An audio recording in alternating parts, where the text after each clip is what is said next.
soon. Are we recording? We're recording. Yeah, okay. But soon. I can trim this out if it's not. No, it's fine. I was just going to say, very soon now, I will be able to send out.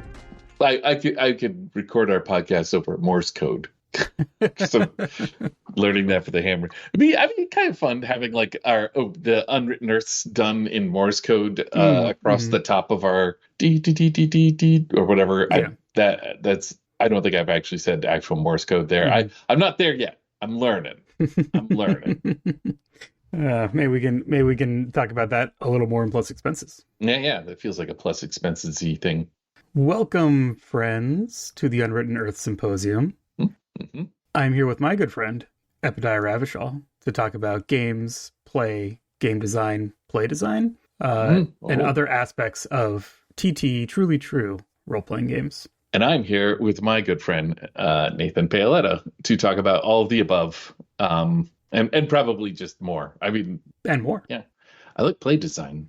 It's to some extent, I think we kind of go over this from time to time, but like, I think we find ourselves designing games for any part of this process that needs to get done. Mm-hmm. If I hit like a mental block, like I just did, if I hit writer's block or something like that, I just go and design a game around the thing I'm supposed to write and then play that out and then do it. Like it feels like this superpower to be able to like drop into a meta level and design a game about the thing you're about. Like this whole podcast, we were like, we should come up with little games that we do to talk about things that we talk about. And maybe if we'd only done that, we would be in a different place. This is our Meandersode. We are at time of recording in the middle of, at the end of the first week of. We are 1/3 through. 1/3 through the funding goal of the Adventure and Hobbyist Annual 2025. Pretty exciting, but we're not here to talk about that in this episode. If you want to hear about that, listen to the last episode, because that's where we talked about all the things. We will have a link in the show notes on the off chance that you just want to check it out. Yeah. So this is just us drinking some coffee and just chatting. Chatting about games the way that we do. Mm-hmm. It is I think I've said this before. I feel like this is not original thought. So those are two things. Not only do I think I've said this before, I also do not think this is an original thought. That it's a shame that Disney stole Imagineers from us before we knew we needed it. Yes. I was listening to a podcast that was having a conversation about non-religious spiritual, like tending to your spiritual life in a non-religious way. But they were talking about ritual. And I was like, oh, okay, this is definitely something that someone in our world has done work on, in terms of thinking about play design, talking about I don't know how you say it, because it's a ecumenical spaces, maybe, in places where there are places where people are building rituals for, either religious or non-religious, but spiritual, like events, right? Yeah. And the person talking about this was saying that there are three things that like make it a ritual. They're not sufficient to make it effective necessarily, because that gets into, I think, what we're familiar with, where like how effective a game is right. Alchemy, right? Like there's this whole, it's personal, it's situational. There's, you can do your best to orient people towards an effective play experience, but like, if they're not into it, they're not into it. There's nothing you can do about that with rules, right? Yeah. But like the necessary but not sufficient things for ritual were, let's see, attention, intention, and repetition. And I thought that was super interesting. They get to rhyme, at least two of them. That's good. Right. So attention just meaning like everyone's paying attention, everyone's aware of it's happening. Yes, and whatnot. Yeah, everyone's aware of what's happening and that it is clear what is happening. There's, an element of clarity to like, here is what we're doing now, etc. Is the intention then like that everyone's on the same page as far as... So this wasn't going into that. That was kind of like, because rituals are these three things, blah blah blah, Right. right? Yeah. Okay. So that was taken as a given, and we moved Yes, forward. but Yeah. I'm now adapting it into what I think is interesting, Yeah. right? Yeah. That's what we're doing here. Yeah. But intention, I think contextually is kind of like the ritual is for a reason. There's Hmm. something that you're there to Yeah. do, right? Like when you're whatever taking communion, right? Like Hmm. that is a ritual where you are there to ritually consume the blood of Christ, blood and flesh of Christ, right? Hmm. Because Hmm. that's what that is. And then repetition. I think there's either an element of within a ritual, there's repetitive Right. things, right? Like during a service, like singing hymns or whatever. But I think also like a ritual can be repetitive. Yeah. Yeah. Either or both of those are a part of making it a ritual. There's a thing about we're of the age now where they're well, I mean, like you're of the age and you have a child, so you probably see this. But like you do something on a certain day for 2 years in a row, and suddenly that's the tradition that's been going on since time immemorial, right? Like Shuffle feast. yeah, Shuffle Feast. That was one that Em and I do. But like, yeah, just watching my friends with kids Mm-hmm. like do a party on a given day for the heck of it. Like, like why does nobody celebrate this way or whatever? Mm-hmm. Although, in particular, I was just thinking of a solstice party where they did it like 2 years in a row, where they tried to stay up to see the morning light or whatever, and suddenly Mm-hmm. that's That's the thing. that's the thing, right? Because for Mm-hmm. kids, 2 years is like 80% of their lifetime. Right. Yeah, no, repetition. So the first of all, if somebody wants to call us ritualists, I'd be down with Sure. that. That's Yeah. fine. That's cool. I wouldn't put it on a resume, but that's not what we're here for. This reminds me a little bit of the joke about archaeology or anthropology or whatever, where they uncover something and they invent a whole religion around it, and it's just like a monopoly board. Right. Right. Like, because it just over and over again, this is a pattern that people have noticed where if an object doesn't have a immediate like Like physical practical material purpose, Yeah. then they're like they attribute it to religion, and then like later on they're like, oh, we found the rules to the game. Mhm. It's a game. It's a game piece. Humans play games. Mhm. And yeah, like I think that there's a that is partly just because of like the historical context in which people discover these things, but also there's this huge overlap between gameplay and ritual, and I wouldn't be surprised to find out that like so much ritual starts as gameplay or the other way around. Yeah, how much of the like how many weekly games, right, have end up having a ritual rituals. component, whereas like Yeah. when I was in Boston, when I was playing regularly with a group of friends that was part from college and then part from work, we always went over to the same person's house. We always ordered the same pizza order from Domino's. Yes. Right. My friend would make coffee, and only two of us were drinking coffee at that time of night. So like he would always make exactly this amount because that's how much like he and I would have. Then like when the pizza arrived was time to like get spun back up with like what happened in the last session. Right. Yeah. There was definitely a point where it was kind of like something like, do we want to get something that's not pizza? And everyone was kind of like, not really, because this is the only time I eat Domino's pizza. Right. It's like when we order it for this game night, that was part of it. And that kind of stuff ends up turning into like a very ritualistic expression. I used to say it's not a game of D&D until you get a Chinese food stain on your character sheet, right? Like it's a take out Chinese, but like there's definitely that. Like it you're building like a memory and then you're trying to recapture it each time. Or maybe you're not trying to, but eventually that becomes the thing, right? Like something just doesn't feel right because you're not doing it the same way. Yeah, it has its own momentum.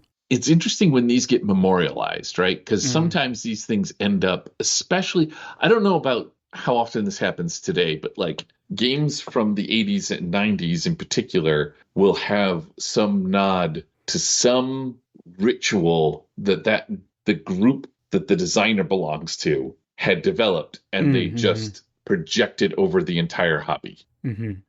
Obviously there's certain ones, but like there's jokes about like how to appease the DM, Sure, or sure. something like Yeah. that, that kind of, or like whose job is it to get the snacks each time, or Hmm. that kind of. There's a lot of like these, you can recognize them because the whole of the hobby has a common cultural background at that time, that Hmm. like you could recognize these things, uh, and you'd be like, oh, it must work like this for them or whatever. But like, I wish I could think of like I could cite my sources at this very moment off the top of my head.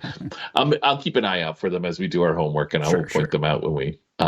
But yeah, I think that's a fruitful ground. There's definitely some games out there that play very specifically with that. Oh yeah, yeah. I know I discovered during my forever campaign of trying to build my Robin Hood game, Hmm. there was a bunch of playtests I was doing that were falling on their face over and over again. And then I wrote an oath that the players have to take turns reading at the beginning, and it fixed it. It fixed it. It was just like it was just like this reminder of like Hmm. what the spirit of a Robin Hood story Sure, was, sure. Yeah. because this is like folklore that has existed for hundreds of years and has changed over those hundreds of years. You can actually see where different ruling classes try to take the Robin Hood story and make it their own. Hmm. Like when they're like, oh, he's the Earl of Huntingdon, like that kind of thing. Hmm. But anyways, so yeah, there's a lot of things that changed, and so everyone has their own like approach, their own understanding of it, and so you can't say, "Hey, we're playing a Robin Hood game," and have everyone step in and feel the same vibe, Hmm. you know. And so having these oaths to just say, "This is a Robin Hood game," and also we're robbing the rich to feed the poor because the poor need help, and we're doing it because it's fun to mock the rich, like, and so Hmm. you, instead of being like these bloodthirsty cutthroats, you start to go into like the Robin Hood tales that I want to tell, right? Like Hmm. where you're just like these ne'er-do-wells who are trying to do well, Right, right. trying to do right by society. That opening ritual helped, I guess, is what I'm saying. That makes me think of another thing. So perhaps you would like to follow me on this train of thought. Oh, here we go. Yes.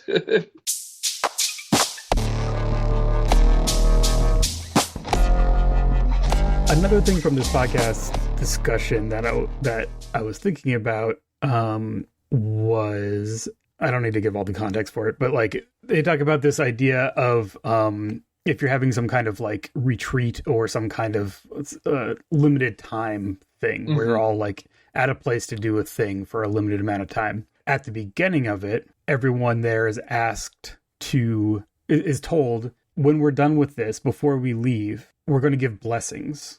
Hmm. We're gonna basically, gas someone up for like something cool or fun or meaningful that we saw them do, and give them that like positive thing into the future as well, right? Right. And then like everyone's like assigned a person. So like at the end of this thing, I'm going to give you a Oh, blessing, Epi, and yeah, yeah. then that means that at the end of it, everyone, Blessing buds. yeah, you have blessing buds, and you also, everyone has something to say because they knew they needed to. It's like a little bit of homework, right? Like I need to keep an Hmm. eye out for what Epi does that's cool or fun or whatever, and then also something nice to give you to take into your life after this experience, right? That's Right. like kind of the more like spiritual part. Anyway, so I'm thinking about that. I'm thinking about this oath that you've just Hmm. described, and thinking about the idea of designing social level rituals for things like a convention game, Hmm. with the idea of both like creating, like creating the magic circle, right? Right. Yeah. Yeah. Here's how we're starting the thing. But that also is a little bit of a pointer towards everyone paying attention to each Yes. other, and also kind of naturally leading into stars and wishes or something like that, like Hmm. something at the end that's a little more integrated than like, all right, we're done with the game, all right, what did everybody think, what's a Yeah. fun Yeah. thing that we did, which I think that stuff is fine, but sometimes is a little like, I don't know, I had a fun time, like sometimes people Yeah. don't have a particular, you're tired, you've just gone through a thing, your brain isn't quite there or whatever. This is the thing that I try to encourage people to put in their games. But I agree, like it has to be integrated. But just having a cooldown, Mm-hmm. right? You've just done this. You've played your game, and now one early on, we used to do this a lot with the end of our Dread games at conventions, where it was like, if the tower's still standing, we're like, okay, we're done. Give us the little tidbit about what happens to your character afterwards. Like, how did they go? And pull the block, right? Mm-hmm. Because we're going to find out if your character did in fact survive this, or like they're doomed to end up in an asylum or whatever. That's a little like extension of the fiction. But then there's other games, like in Time and Temp, we would always have like a debriefing with the general manager afterwards, which was, again, it's sort of the point is to make fun of the fluff, the flubs that people had, but also to like point out like how you contributed to the game, so that people walk away from the game with a good feeling about the game, right? Because that's what you want. Yeah. You want that no matter what. Mm-hmm. But also, if your financial success depends on people feeling good about your game, that's also important. Yeah, building those things into the game is, it's often nice when it's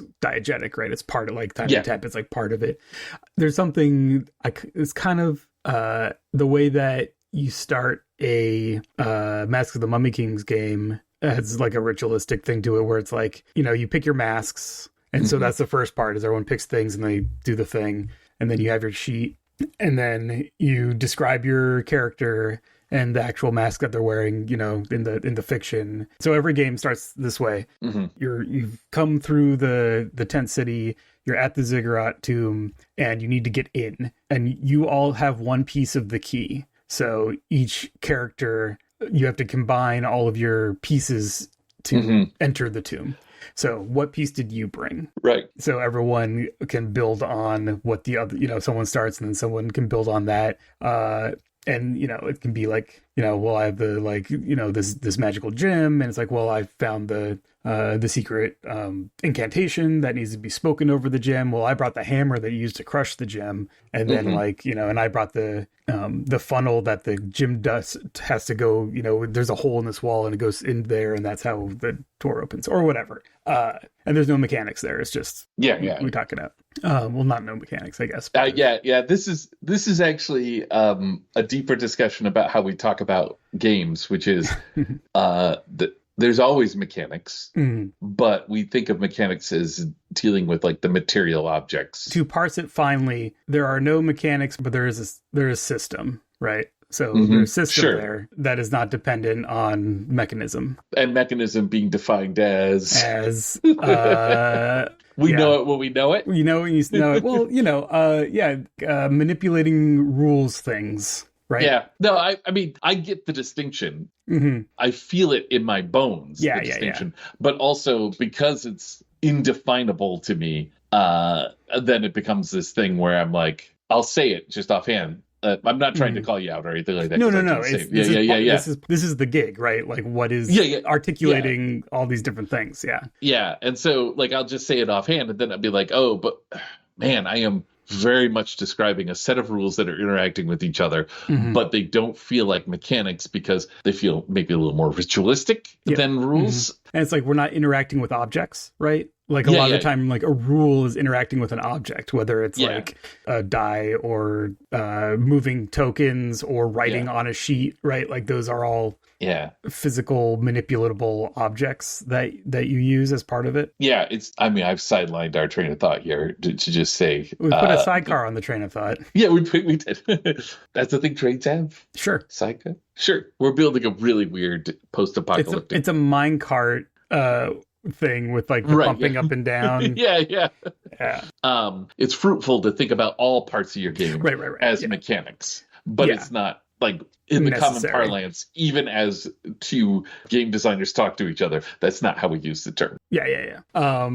So to close that thought, right? So that's a game beginning ritual that gets everyone starting to engage with the conceit, right? Kind of in the way that like your oath is like getting everyone to engage with like the right kind of Robin Hood that you want. Right? This is like getting people to engage with the right kind of like sword and sorcery that I want, Yeah. where, there's this, I don't know. It ties them to the fiction in a good way because Yeah. they're just like I've made part of this world now. Yeah. I've like I'm not just being dropped into. And then it also starts getting everyone thinking about building on what other people are saying, which is like that's that entire game. That's how that game works. So yeah. Anyway, so obviously, it can be really useful to build those into your particular game. But I'm also thinking about what are some not only ways but like goals of something like that, some kind of ritual thing that you can apply to. I was thinking specifically the session that is agnostic as to what the game is, right, something that you just kind of encase the session with. Yeah. So something that I thought about, and this is just talking, right? I haven't really gone through any rigorous. I mean, you've just described podcasts altogether. This is just talking. We haven't done anything rigorous. But you're running a game at a convention, and you have your collection of strangers who come to join you, and you're gonna do your game. A lot of the time, there's that kind of little dead time at the beginning when you're waiting for everyone to arrive, waiting for everyone to get settled or whatever. And there's I don't know about you, I have some go-tos, like, so how's your convention going so far, right? Yeah. Like that kind of stuff. Because you don't want to talk about the game before everyone's there, or at least I don't want to. Yeah, because you have to go over it and over it and over it. Yeah. So there's like small talk, right, to make or whatever. And then, so you have this collection of strangers, and then what are some things to turn that into a group of like-minded adventurers, right, into whatever your thing is. I was thinking like that idea of like doing blessings, which I personally probably wouldn't use that language. I think you could. Sometimes we think about games as we think about spotlight games. Yeah. Like who has the center stage or whatever. And I think it's fine, but there's another finer grain moment in there, which is attention, which gets into like what we were just talking about before, which is whose job is it to pay attention to you, or who are you supposed to pay attention to? Because you can run games with lots of people, maybe not online. It's hard through these Zoom calls to do this, but like LARPs do this all the time, where it's not spotlight, it's who has attention in these little circles of people that have gathered, right? And one thing I like about that blessing thing is that like you're responsible for paying attention to one person. Like obviously pay attention to the whole game, but like you're waiting for that one person to do something, and it's, I don't know, there's something very good about that. Yeah, I think there's something there. So right now what I'm going through okay, there's two things here. One is the basic version of this could be, all right, we're going to play this game. Before I go into it, something that I want everyone to know is that at the end of the game, we're going to do some, I don't know, we're going to give some flowers, right? Like everyone's going to give someone else flowers, for something that we really appreciate that they did in the game. But instead of having everyone need to kind of come up with that at the end, Epi, I want you to watch M and give M flowers at the end of the game. And M, I want you to watch Vincent and give Vincent flowers at the end of the game, right? Like, and have it be totally at the person level and not at the game level at all, right? So there's that. There's a neat possible byproduct of this too, where well, I feel like that would automatically filter into the game where characters would start interacting, paying attention, because of that, which could be beneficial or not, depending on the game, right? It doesn't force that to happen, so it's fine. If the game doesn't work with it, I'm sure it you could just No, I was thinking like if my job is to pay attention to you in the game, I can find something. We're playing the game and you make some critical rolls, right? Like you end up making, like, literally you're playing an apocalypse world and you roll a 13 plus. Yeah. You're the one who deals the death blow to the dragon. Yeah, exactly. You do. Yeah. It's just random chance, but it's what everyone remembers, right? Yeah. But I remember when you offered food to the guard and managed to get the rest of us to sneak it. Now, see, that's still critical. The thing is if your job is to watch, you can find a detail that the rest will miss and bring that up. And I'm not saying that that's necessarily what will happen, but it's really kind of cool that that's a Mhm. thing that can happen. Right. Or it could be like you had a really great like role play conversation with the GM or whatever, right? Yeah. Like it could be something that's not about the game resolution. Yeah, exactly. Maybe this is because we've spent so much time watching the Rockford Files Uh-huh. and like hyper focusing on like Little tiny the character yeah, business. yeah, the character business. Like that one guy in the guy in the lawnmower who's like yeah, you know the guy, right? Like Yeah, like I'm trying to mow this yeah, grass here. yeah, Now I'm wasting gas because I have to turn the mower back on because I'm talking to yeah, you. Yeah, that guy. exactly. That's the guy. Yeah. And those are moments that you can catch, right? Like because you're watching the whole episode and you have to say something about Mhm. every moment in the episode. So then you find these gems that, Mhm. like, you know, it. Anyways, there are ways to do that. There are things that happen in the game that make it enjoyable that aren't the highlights that you Yeah, would yeah, yeah. share in the highlight reel. Yeah, kind of like bringing that, surfacing that, so that everyone's kind of waiting for those, Yeah, or is primed to remember those when they yeah, come up. I think could be really cool. And then so I also immediately think like, okay, but does that one-on-one thing, especially with only a couple people in a very short amount of time, does that start to become overwhelming, or is it something where you're like, oh, now I feel like I have pressure to like always be right. paying attention to this person, that kind of thing. Another way to do it could be like at the end of the game, we're going to give everyone some flowers for cool stuff that they did during the game, because I know we're going to do cool stuff, right? Yeah, That's a given. Epi, you are going to be paying attention for when someone yeah, maybe you're going to be paying attention to like when someone does something, whenever someone does something that makes you go like, oh, I never would have thought of that, or something like that. I'm hmm trying to think of the right level of abstraction right. where it's not Yeah, necessarily like when somebody makes a really good roll, or like when someone brings in an NPC or something. Like that might be more have to do with the system of the game, like what the game is aiming for. the thing that I tell people when we play swords is that for the motifs in swords, Mm-hmm. I'm like, you're looking for a moment that reminds you of sword and sorcery books, the kind of sword Mm-hmm. and sword, yeah, like, but like I specifically have to tell people, don't just write a cool thing they did, like write something that feels like the kind of sword and sorcery adventure you want to have, right? Like, Mm-hmm. and that's a good, yeah, like having the prompt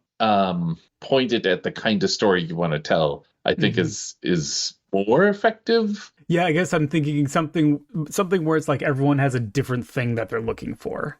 Oh, I see what you're saying. Like, so like each person is like tasked with like a Like I want you to notice when there's like a really great swords and sorcery moment, but I right. want M to notice, just because I'm typecasting here, I want M to Yeah. notice when there's a great romance moment. Right, right. And then at the end of the game, we're going to give flowers to the person that did that or was involved in that. I mean, you got kind of a neat thing there where you can even right, okay. So, let's assume we're at a table not playing online. Yeah. And everyone in front of them has a coaster, Mm-hmm. and one side of the coaster is one clear symbol or color, and the other side's a different one. And you just, when you notice the thing you're supposed to notice, you flip over your coaster. Mm-hmm. So we know what everyone's supposed to notice, Mm-hmm. and we can see at the table which ones have been resolved. Mm-hmm. And so you're just kind of like, you could slap this on top of any game, like where Yeah. you just kind of like everyone's driving towards like, oh, we haven't done a romance one yet. Let's Yeah. get that romance one flipped, right? That's Like, kind of let's- like the what was the game that I had for homework that was like the you use your coins to, oh yes, but Land of Nod. yes, Yeah, where it turns into a pacing mechanism of like, yeah, yeah. yeah. Yeah. So I think that would be an example of something where it's a little more integrated into the game, right? Because you don't want someone doing horror stuff for a game that's like not going to have those elements. If you come up with enough elements that are orthogonal to each other, right? Yeah, Like, so yeah. you have like genre based ones, you can have tropey based ones, and you can have like rules. Mm-hmm. You know, like you were saying, somebody introduces an NPC or someone, Mm-hmm. you know, whatever. And then you just pick and choose for your Hmm. specific game or your specific session. Yeah. Like have the GM choose the Sure. Yeah. yeah, what they are or Or have a whatever. thing where it's like pick one. Yeah, pick one. Yeah. Yeah. Oh, maybe we should write this up. I feel like this is like a this would be like a nice little. Yeah, so there's two things here. I think so this idea with the thematic assignment, Mhm.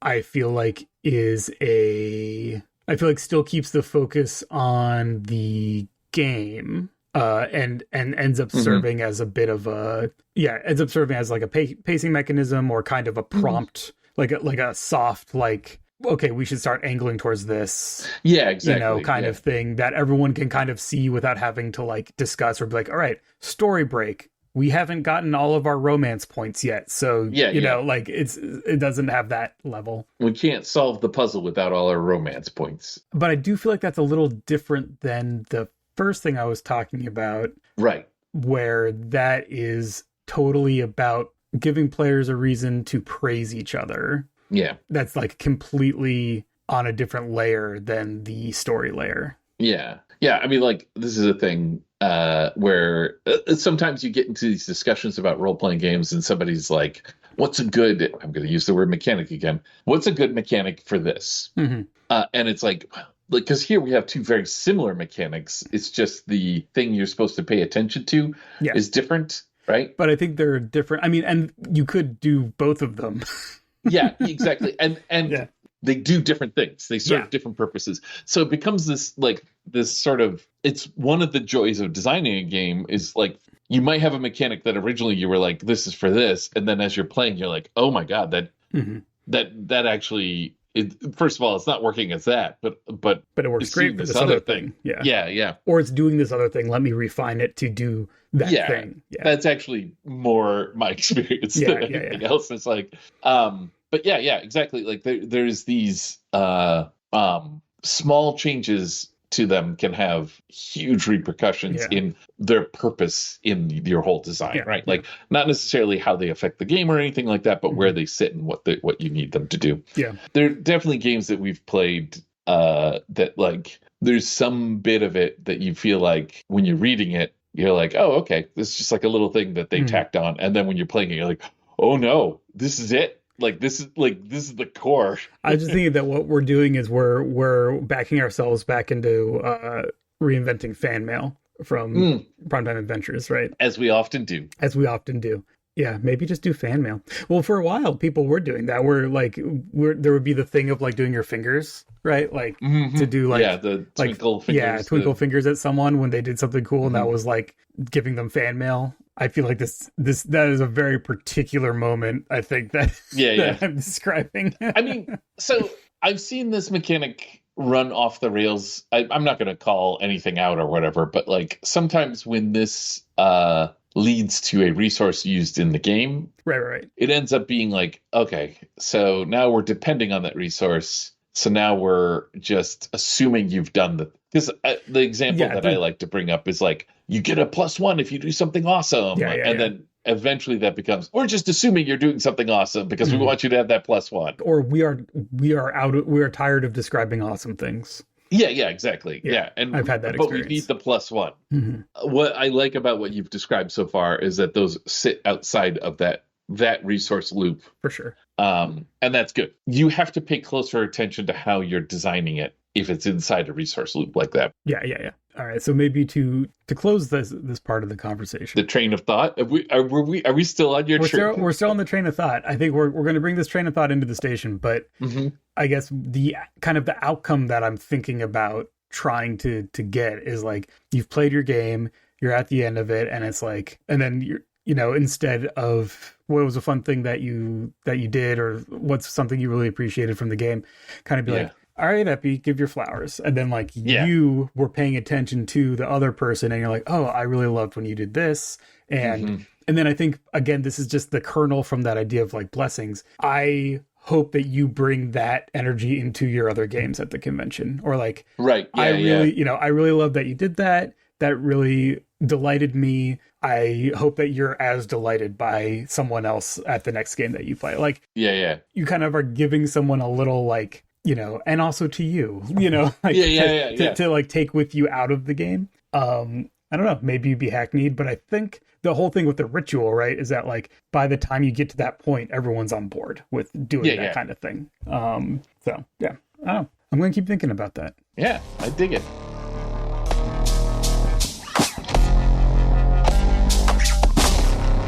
Let me tell you about a frivolous, I'm going to say frivolous dice mechanic, Tell right? me about something frivolous. Now, we all agree that if dice are involved, it's a mechanic, I Yeah, think. I guess. Yeah, Yeah. there's that's unambiguous, Hmm. no matter how you employ those dice. Anyways, Hmm. I asked the internet, I bloosed about this a Hmm. little bit, but I'm assuming it's a common experience that we get dice mechanics stuck in our head and we just kind of keep rolling over them over and over again. Sometimes you try them out in a game and they don't work, or Yep. You, sometimes you keep you rolling know those dice around again and again. yeah, exactly. And I've had this one stuck in my head for a while, and I'm going to put it out there, hoping that someone else does something with it. Hmm. Hmm.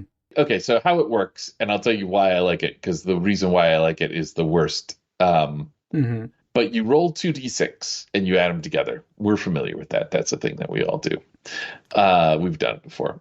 But if they're doubles, if you roll two ones, two twos, two Hmm. threes, or whatever, instead of the normal whatever you're doing with this rolling and adding them together, that could be anything. It could be a like an apocalypse world thing, or it Hmm. could be a roll under thing, or whatever.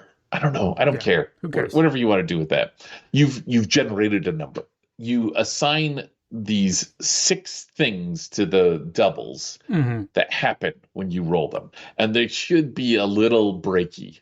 One of the examples that I did on the thing was like, if you roll double threes, then from here on out, threes are wild. Like Hmm. until somebody rolls doubles again, and then it's done. Or maybe you roll double ones, and that means like all action has to stop and everyone has a contemplative moment. I don't know.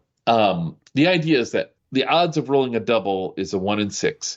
So part of that is reliant on the amount of rolling you're doing in a game. Hmm. I like 1 in 6. That those are for the style of game I tend to write. That means it's going to happen like once or twice Yeah. during a set, and then you have like extraordinary sessions where it happens several times in a row, Hmm. right? Like that kind of thing. Yeah. But if you're doing if you're doing the kind of game where on your turn you get 3 actions and you roll for each action, and then when it's not your turn, reacting to other people, you Hmm. get rolls and stuff like that, where you end up rolling a computer amount of Right. dice. Right.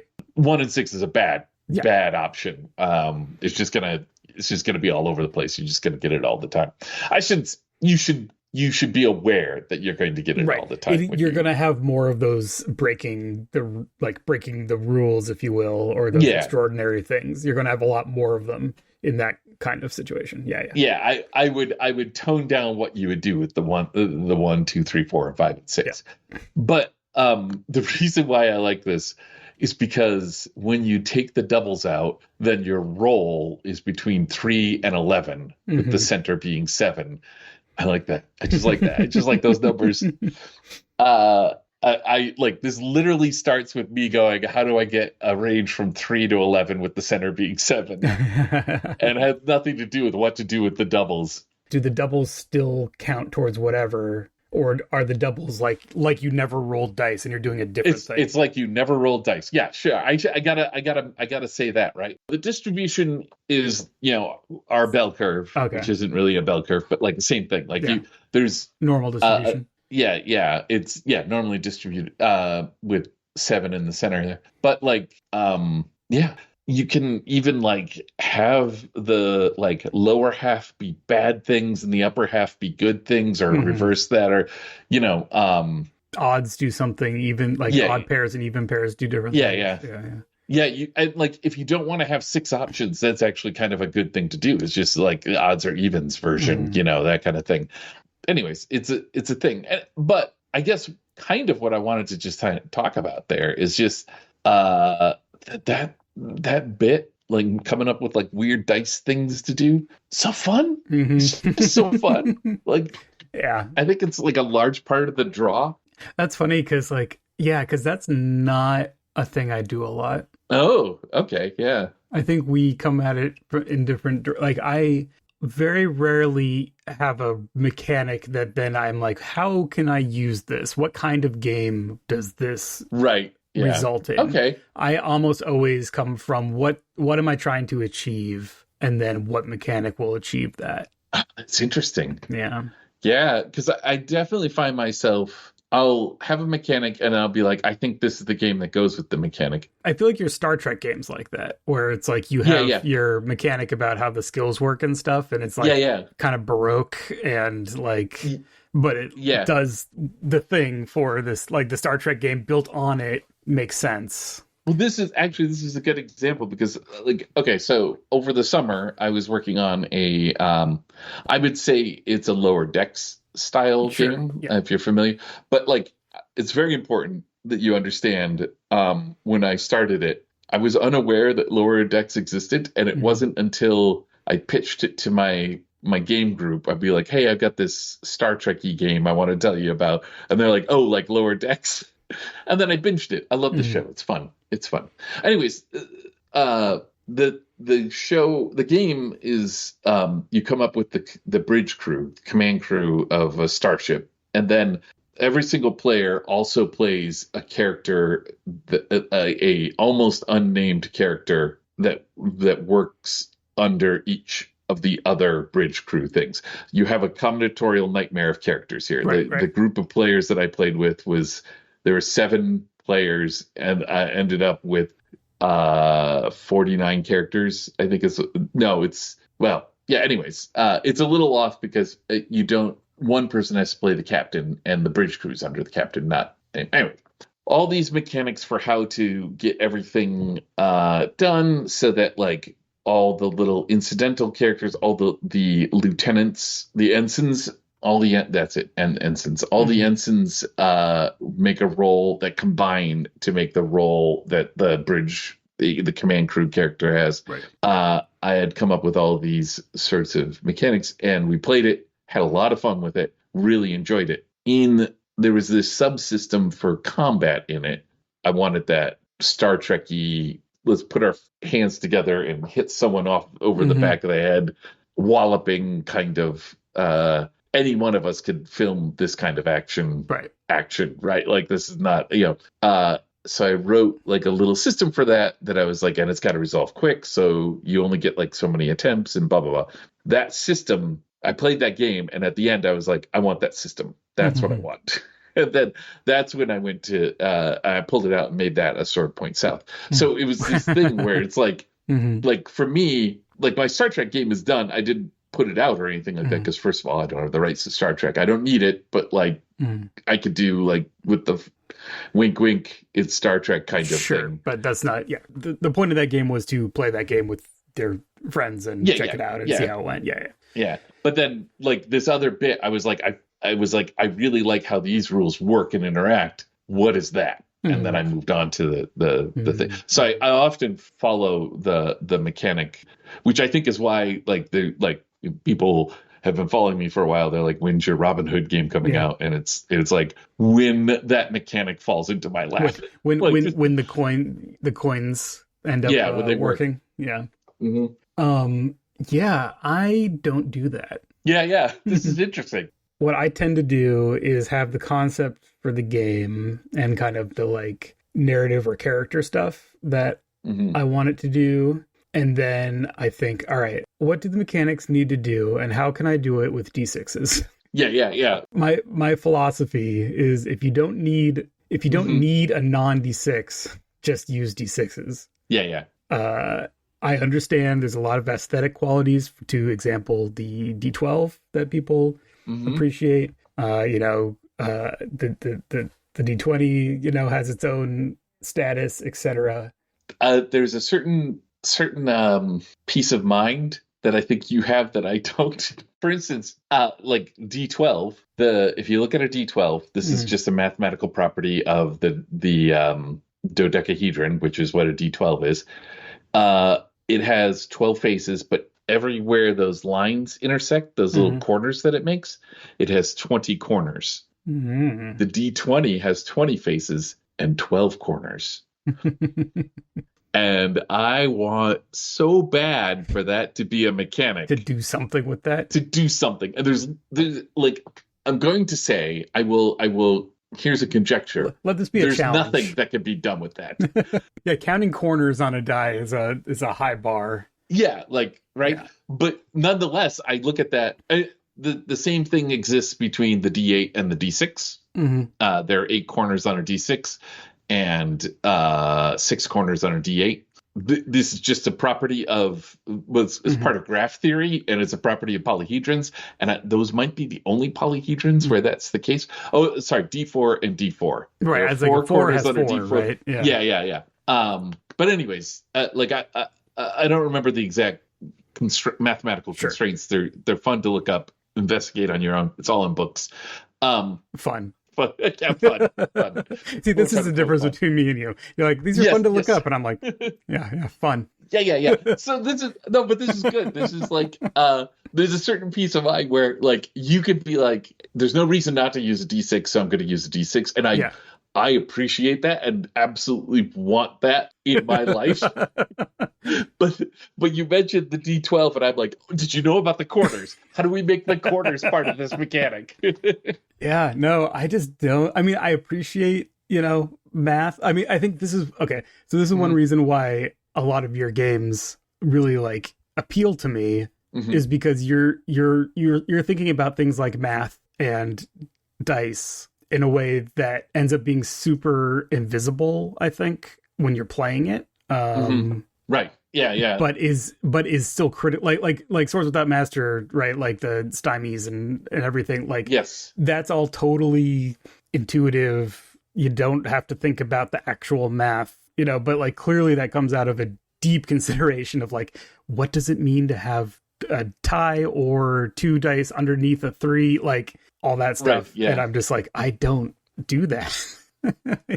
That's not how my brain works. That I mean, like, this is my personal joke about Dread, which is we were like, hey, let's make a game that didn't use numbers, and then the amount of math required to predict what a Jenga tower is beyond me. But we tried. Like, we definitely tried. We played like so many like sample sessions that just did like our statistical analysis or whatever, and it's like all of that is to not have numbers like this. Yeah, you can't avoid it. Yeah, no, but I think you're right. I think there's a good instinct there, right? Like, you got a game idea that we have enough tools that people could just pick one of them up and use it to do the thing. You use it till failure, right? That's kind of my thought. Yeah. Like, you use it until it doesn't work for what you're doing, and then from there you can be like, okay, I need to do something else. And whether that's changing it or adding it something else or coming up with your bespoke thing, I think is all there. Yeah, I feel like my home is how to say it. So I feel like my home is currency and economy in terms of mechanic stuff. Yeah. Like, my games have lots of currency cycles that go between character stuff, larger arc stuff, advancement in the moment effects. Yeah. In ways that I, again, hope are fairly, fairly intuitive and natural in play, but like still end up being surprising. Yeah, exactly. Yeah. Like, that's like where most of my design brain goes. Like the site, like in Worldwide Wrestling, like how moves relate to the heat stat, relates to the audience stat, relates to getting advances, or relates to momentum. Or the momentum's in at every stage, but moves, momentum, heat, audience, advances is a mega cycle. Like, those all feed into each other, but they're at different scales, so you don't have to think about it, except when they kick in. I like the term mega cycle. It's pretty awesome. No, I agree. Like, and oftentimes I find that part of like your games and other games where I see when it dawns on me that this has been well thought out. Those are the moments of like awe, right? That probably fits a little bit into the thing. Like, you have a spot that you spend your time concentrating and thinking about, and then when you see someone who's doing in the a same different thing. field, but doing a different thing. And you're like, what is this magic? Yeah. Like, what is happening here? Yeah, Like, yeah, totally. and I love digging them apart. Like, it's just, I mean, like that. Honestly, it's why we do our homework, Right. and maybe that's our segue into assigning some homework, huh? I think that's a great idea.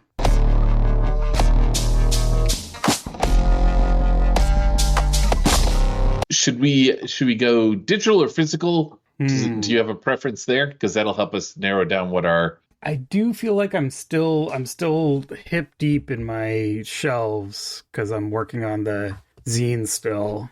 So digital would put something that's not already in front of me. Okay. I mean, we could do a scroll and find. Sure. Yeah, let's do a roll. Weird that I can't just reach dice. If you want to just roll, do you have some dice on hand, or should I go seeking some? You can out? go seeking some. All right, be right back. I don't know if that sound came through, making a very satisfying dice noise. I'm about to roll a D percentile. We're going to go through our itch catalog here. Just starting at the top and going down. Left to right, top to bottom. We're going to count out this many products, and then the first role-playing game product, the first truly true role-playing game product that we come across after that number is the one that we're going to do. Right. So this is going to be biased by how long ago they were published, right? Because they're in order of release in our library, I believe. Yeah, that is correct, at least according to mine. Yeah, so. Same. I'm just so that that's clear. And we're both doing the same number, or both? Why not? We're going to get different results if we do the same number. Okay. That number is, I apologize, 79. All right. Oh, no, but that's easy. Well, I have mine set up to 20. 5, so... Oh, I got 4. Oh, well, however you want to do it. Whatever math you got to do. What was the number? 70... 79. Okay. And I got to tell you, I think I only have 79 products in my entire... Huh, okay. Let me see. That's weird, because I thought I would have more. Oh, maybe that's the... Are you on bot claimed and gifts? Yeah. Mm-hmm. Yeah, I guess I don't have that many more, but I do have more than that. Whatever. If we need to adjust this number, that's fine. No, I'll just grab that one. That one worked. All right. I'm not sure if this is a truly true role-playing game. Well, then you just keep going until you hit one, right? Well, like it could be. I need to look at the description. See. This is very on point with what we were just discussing. I think I have found a thing of reviews. No, maybe not. No, these are games. It's a collection of games. Oh, this is fun. All right. Well, we'll reveal it next time. It's funny that I should not recognize this, though. Let me just put it that way. Okay, I will go with this one. I feel like it's in conversation with what we've been talking about this episode. So good. Okay. Yeah. Like many of these are from a solo but not alone bundle. A lot of the stuff in my library near the bottom is solo games because of the bundle. Gotten some of those bundles, yeah. But this is Victor's GMless Oracle. And the description here is Victor's GMless Oracle is a simple oracle for GMless solo and cooperative games. It uses a dynamic probability curve to set the tone, urgency, and tension of a situation. From a single roll, players can improvise a scene that addresses the questions that matter most, etc., etc. It's exciting. So that seems, by Cursed Night Games. I'll put a link in the show notes. I got the one-time journal of findings in RPG design, which I have the Epimus edition, the 2017 Epimus edition. So this looks like it was made for Epimus or something. I'll let me see what they have to say here. This is the Epimus edition of the one-time journal of findings in RPG design. It features tidbits of game design in the form of articles by there's a lot of names here. I'll list them out next time we do it. But each author presents a work in progress. And cuddle up by the fire, pour some brandy for you and a friend, and read the journal and talk about the game design. Boom. I mean, literally the remit of our show. So, perfect.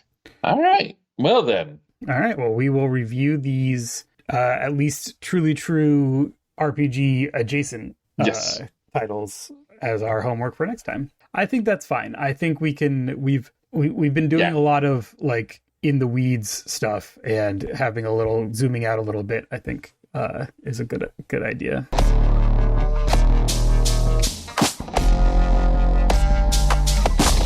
Well, I think that that brings us to the end of another, I'd wager to say, banger of an episode of the Unwritten Earth Symposium podcast. I feel good about it.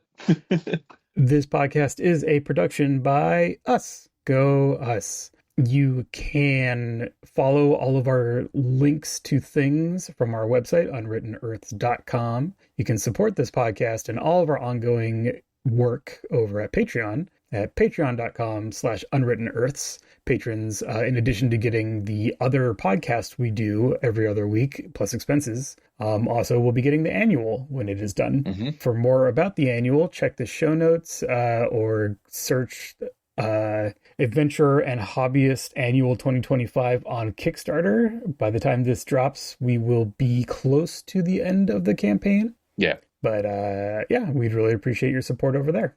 And if you're listening to this after the campaign, just check our storefront on Itch. Yep.